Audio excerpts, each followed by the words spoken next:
வணக்கம் traders, welcome to pre market analysis. இன்னைக்கு நம்ம இந்த வீடியோவில் நிஃப்டி, பேங்க் நிஃப்டி மற்றும் சென்செக்ஸ் வந்து ஜூலை 10ஆம் தேதி வெள்ளிக்கிழமை என்ன நடக்கிறதுக்கான வாய்ப்பு இருக்குது அப்படிங்கிறதான் பார்க்க போகிறோம். ஸோ இன்னையோட அனாலிசிஸ் பார்த்தீங்கன்னா ஒரே ஒரு வார்த்தையில் சொல்லணும்னா இன்னைக்கு வந்து புல்லிஷ் மார்க்கெட்டாக போகிறதுக்கான ஒரு வாய்ப்பு இருக்குது. அதுதான். ஸோ அப்போ இது எப்படி நான் தெரிஞ்சுக்கிறேன், அதாவது நமக்கு வந்து இப்போ 3 நாள் பார்த்தீங்கன்னா நம்ம என்ன எதிர்பார்க்குறோமோ நமக்கு அனாலிசிஸ் டேட்டாஸ் என்ன சொல்லுதோ அது மாதிரி தான் நடந்துட்டு இருக்கு. நமக்கு வந்து பார்த்தீங்கன்னா செவ்வாய், புதன் அண்ட் வியாழன் 3 நாளுமே நம்ம என்ன எதிர்பார்த்தோம், நேற்று என்ன சொல்லியிருந்தோம்னா மார்க்கெட் வந்து ஒரு கன்சாலிடேஷன் ஃபேஸில் இருக்கிறதுக்கான வாய்ப்பு இருக்குது அப்படிங்கிறத சொல்லியிருந்தோம். ஸோ நேற்றோட வீடியோ நீங்கள் பார்த்துருந்தீங்கன்னா உங்களுக்கு தெரியும். ஸோ இன்னைக்கு வந்து பார்த்தீங்கன்னா அந்த கன்சாலிடேஷன் ஃபேஸ் முடிஞ்சு மார்க்கெட் வந்து கொஞ்சம் மேலே போகிறதுக்கான வாய்ப்பு இருக்குது. ஸோ இன்னையோட மார்க்கெட் வந்து பார்த்தீங்கன்னா ஒரு புல்லிஷ் ட்ரெண்ட் இருக்கிறதுக்கான வாய்ப்புகள் சிறப்பாக இருக்குன்னு சொல்லலாம். அப்போ இந்த புல்லிஷ் மார்க்கெட்டாக இண்டிகேட் பண்ணுறது என்னன்னு பார்த்தீங்கன்னா 4 முக்கியமான டேட்டாஸ் இருக்குது. ஒன்று வந்து நம்மளோட கிஃப்ட் நிஃப்டி டேட்டா. அப்போ இந்த கிஃப்ட் நிஃப்டி டேட்டா நமக்கு என்ன சொல்லுதுன்னா இன்னையோட மார்க்கெட் வந்து பார்த்தீங்கன்னா கேப் அப் இருக்கிறதுக்கான சான்சஸ் இருக்குது அப்படிங்கிறத சொல்லுது.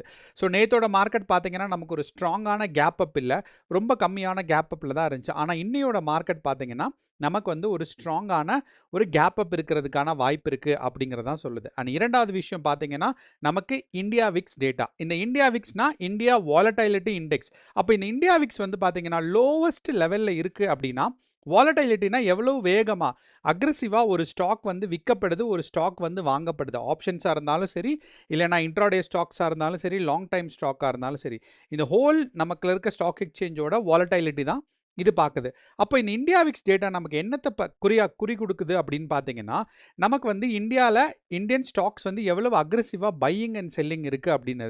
அப்போது அக்ரெசிவான பையிங் அண்ட் செல்லிங் குறைவாக இருந்துச்சுன்னா மார்க்கெட்டோட ஸ்டெபிலிட்டியை இண்டிகேட் பண்ணுது. அதனால மார்க்கெட் வந்து பார்த்தீங்கன்னா ஒரு புல்லிஷ்னஸ் போகிறதுக்கான வாய்ப்பு இருக்குது அப்படிங்கிறது தான். ஸோ இப்போதைய நிலைமையில் இந்தியா விக்ஸ் பார்த்தீங்கன்னா நமக்கு வந்து நேற்று வந்து 11.8 இருந்துச்சு.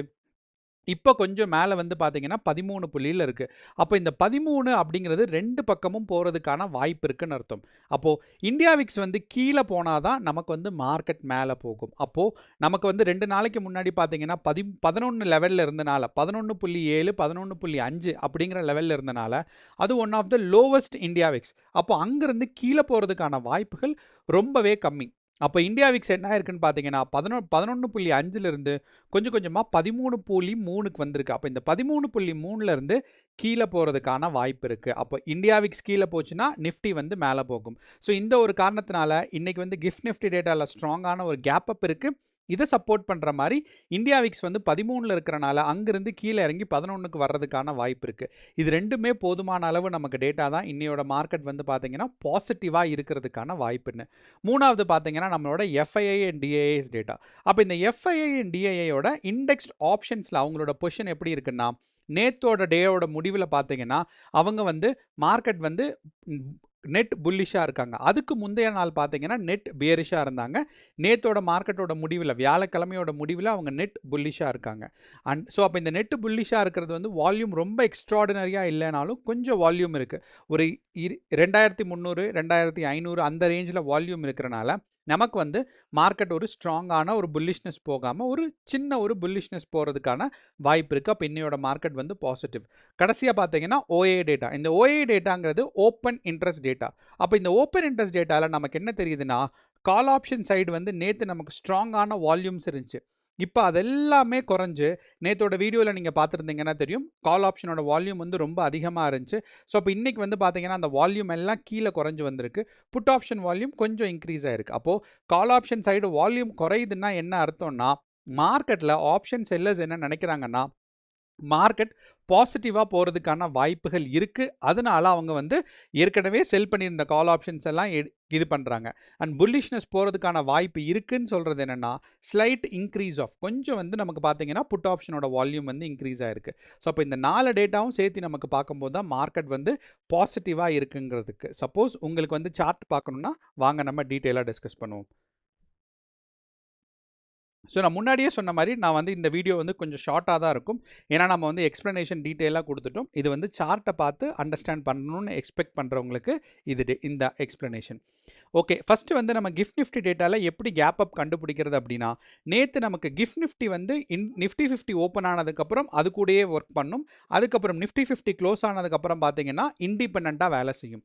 அப்போது நேற்று நமக்கு 3:30 வரைக்கும் நமக்கு இப்போ கிஃப்ட் நிஃப்டியோட பொசிஷன் என்ன அண்ட் இப்போதைய நிலைமை கிஃப்ட் நிஃப்டி எந்த பொசிஷன் இருக்குன்னு. ஸோ நேற்று நமக்கு 3:30க்கு பார்த்தோம்னா ஏறக்குறைய கிஃப்ட் நிஃப்டி வந்து 23,988. இப்போ பார்த்தீங்கன்னா ஒரு 125 பாயிண்ட் வந்து பாசிட்டிவாக இருந்து மார்க்கெட் வந்து கிஃப்ட் நிஃப்டி வந்து பார்த்தீங்கன்னா ஒரு ஸ்ட்ராங்கான ஒரு அப்சைட் மூமெண்ட்டில் இருக்குது. அப்போ இந்த அப்சைட் மூமெண்ட் வந்து நமக்கு வந்து ஒரு பாசிட்டிவான ஒரு கேப் அப் இருக்கிறதுக்கான ஒரு இண்டிகேஷன். அப்போ இந்த 120 பாயிண்ட்டுமே அப்படியே கேப் அப்பாக வருமா அப்படின்னு கேட்டிங்கன்னா பெரும்பான்மையான நேரங்களில் இல்லை. இதிலிருந்து ஒரு 80% பாயிண்ட் 120 அப்படின்னா நமக்கு ஒரு 105லிருந்து 110 பாயிண்ட் வரைக்கும் கேப் அப் வர்றதுக்கான கேரண்டி இருக்குது. அதே மாதிரி ரொம்ப சில நாட்கள் என்ன ஆகும்னா இந்த கேப் அப் வந்து ஒரு 30 பாயிண்ட் 40 பாயிண்ட் தான் இருக்குன்னா மார்க்கெட் வந்து ப்ரீ மார்க்கெட்லேயே இந்த கேப்பை வந்து கவர் பண்ணிடும். ஆனால் 120 பாயிண்ட்டை கேப் அப் கவர் அப் பண்ணுறதுக்கு வந்து அது வந்து எப்பயும் நடக்காது, ரொம்ப ரொம்ப ரேராக நடக்கும். ஸோ அந்த ஒரு காரணத்தினால நமக்கு இந்த 120 பாயிண்ட்லேருந்து மினிமம் ஒரு 100லிருந்து 110 பாயிண்டாவது நம்ம ஒரு கேப் அப் எதிர்பார்க்குறோம். ஸோ அப்போ இதுதான் வந்து கிஃப்ட் நிஃப்டிலேருந்து கேப் அப். அடுத்து நம்மளோட இந்தியா விக்ஸ். அப்போ இந்த இந்தியா விக்ஸில் நான் சொன்னது வந்து இப்போதைய இந்தியா விக்ஸ் டேட்டா 13.2 இருக்கிறனால இங்கிருந்து கீழே விழுறதுக்கான வாய்ப்புகள் இருக்குது. 11.5 11.2 வரைக்கும் வாய்ப்பு இருக்குது. ஏன்னா நமக்கு 8ஆம் தேதி பார்த்தீங்கன்னா இந்த லெவல் ஆஃப் இந்தியா விக்ஸ் வந்திருக்கு. அப்போது இங்கேருந்து இந்தியா விக்ஸ் கீழே வர்றதுக்கான வாய்ப்பு இருக்குது. அப்போ கீழே மார்க்கெட் வருதுன்னா மார்க்கெட்டோட ஸ்டெபிலிட்டியை இண்டிகேட் பண்ணுது. மார்க்கெட்டோட ஸ்டெபிலிட்டி இண்டிகேட் பண்ணுச்சு அப்படின்னா மார்க்கெட் வந்து புல்லிஷாக போகிறதுக்கான வாய்ப்பு இருக்குன்னு. இதுதான் இந்தியா விக்ஸ் டேட்டா. அடுத்து வந்து பார்த்தீங்கன்னா நம்மளோட ப்ரைஸ் ஆக்ஷனில் உங்களுக்கு சப்போர்ட் அண்ட் ரெசிஸ்டன்ஸ் தெரியும். அதை நான் வந்து டீட்டெயிலாக சொல்ல வரல. மற்ற டேட்டாஸ் ஆனால் open interest data and FII data.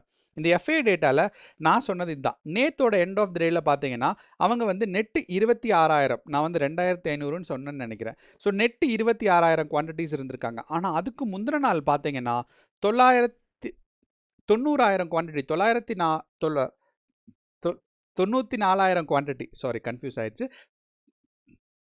94,000 quantity பார்த்தீங்கன்னா பியரிஷாக இருந்திருக்காங்க. அதுக்கப்புறம் பார்த்தீங்கன்னா நமக்கு இன்னையோட மார்க்கெட்டில் 26,000 குவான்டிட்டிஸ் இருந்திருக்காங்க. ஸோ 900ம் 94ம் கொஞ்சம் கன்ஃபியூஸ் ஆயிடுச்சு, சாரி.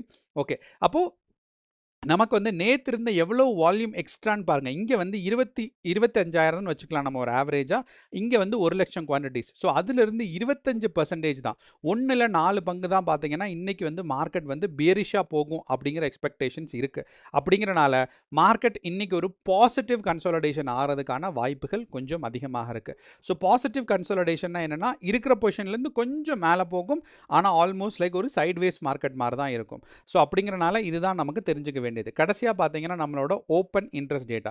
அப்போ இந்த ஓப்பன் இன்ட்ரெஸ்ட் டேட்டாவில் நான் முன்னாடியே சொன்ன மாதிரி நேத்தோட மார்க்கெட் பார்த்தோம் அப்படின்னா மார்க்கெட்டில் ஸ்ட்ராங்கான கால் ஆப்ஷன் வால்யூம் இன்க்ரீஸ் இருந்துச்சு. அந்த கால் ஆப்ஷனோட வால்யூம் பார்த்தீங்கன்னா இன்க்ரீஸ் இருந்தது. இப்போதைய நிலைமையில் அந்த கால் ஆப்ஷனோட வால்யூம்லாம் ரொம்ப கம்மியாகி புட் ஆப்ஷனோட வால்யூம்ஸ் தான் பார்த்தீங்கன்னா இந்த இடத்துல இன்க்ரீஸ் ஆயிருக்கு. இந்த இடத்துல நம்மளோட ஓஏ சேஞ்ச் தெரியுது பாருங்கள்.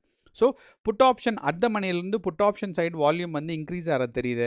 ஆனால் கால் ஆப்ஷன் சைடு பார்க்கும்போது ஃபார் அவுட் ஆஃப் த மணியில் தான். ஏன்னா இப்போ இருக்கிற நிலைமை வந்து பார்த்தீங்கன்னா 23,950, ஆனால் நமக்கு வந்து 25,000 தான் பார்த்தீங்கன்னா 24,500. ஸோ அப்படிங்கும்போது நமக்கு ஒரு 400-500 பாயிண்ட் டிஃப்ரென்சஸ் இருக்குது. அப்படின்னா நமக்கு ஒரு 5-6 ஸ்ட்ரைக் பொசிஷன்ஸ் வந்து டிஃப்ரென்ஸ் இருக்குது. ஸோ அப்போது அந்த இடத்துல தான் நமக்கு ஸ்ட்ராங்கான கால் ஆப்ஷன் இருக்குது. அப்படிங்கிறனால மார்க்கெட்டோட ஒரு ஹையஸ்ட் ரெசிஸ்டன்ஸ் பாயிண்ட் இப்போதைய ஓப்பன் இன்ட்ரெஸ்ட் டேட்டாவில் நமக்கு பார்த்தோம் அப்படின்னா 24,500ம், சப்போர்ட் பாயிண்ட் பார்த்தீங்கன்னா நமக்கு 23,600. ஸோ இந்த ஓப்பன் இன்ட்ரெஸ்ட் டேட்டா வச்சே பார்த்தீங்கன்னா நம்மளால் சப்போர்ட் அண்ட் ரெசிஸ்டன்ஸை சொல்ல தான் முடியும். ஏன்னா அந்த இடத்துல தான் வால்யூம் அதிகமாக இருக்குன்னு. அப்போது கால் ஆப்ஷன் சைடு வால்யூம் குறைஞ்சிருக்கிறனால கால் ஆப்ஷன் சைடு வந்து பார்த்தீங்கன்னா ஆப்ஷன் செல்லர்ஸ் போகிறதுக்கான வாய்ப்புகள் அதிகமாக இருக்குது.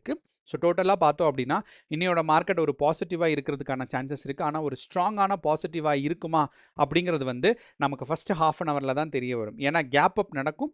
அந்த கேப் அப்லேருந்து ஃபஸ்ட்டு ஒரு அரை மணி நேரம் நமக்கு வந்து பாசிட்டிவாக இருக்கா, இந்தியா விக்ஸ் நமக்கு எப்படி தெரியுதுன்னு. ஆனால் நமக்கு ஒரு ரொம்ப ஸ்ட்ராங்காக, அதாவது நிஃப்டி 50 பொறுத்தளவு நமக்கு ஒரு ஸ்ட்ராங்கான கால் ஆப்ஷன்ஸ் இருக்கணும், ஸ்ட்ராங்கான ஒரு புல்லிஷ் மூமெண்ட்னா நம்ம வந்து ஒரு 500-600 பாயிண்ட்ஸாவது எதிர்பார்க்குறோம். ஆனால் நமக்கு ஒரு ஸ்லைட் பாசிட்டிவான கன்சாலிடேஷன் இல்லைனா ஸ்லைட் பாசிட்டிவான புல்லிஷ் இருக்குன்னா ஒரு 200-300 பாயிண்ட்ஸ் வந்து ஒரு ரேலி போகிறதுக்கான சான்சஸ் இருக்குது. ஸோ இதுதான் நம்மளோட ஒரு ஓவரால் அனாலிசிஸ். கேர்ஃபுல்லாக ட்ரேட் பண்ணுங்கள். All the best. நன்றி, வணக்கம்.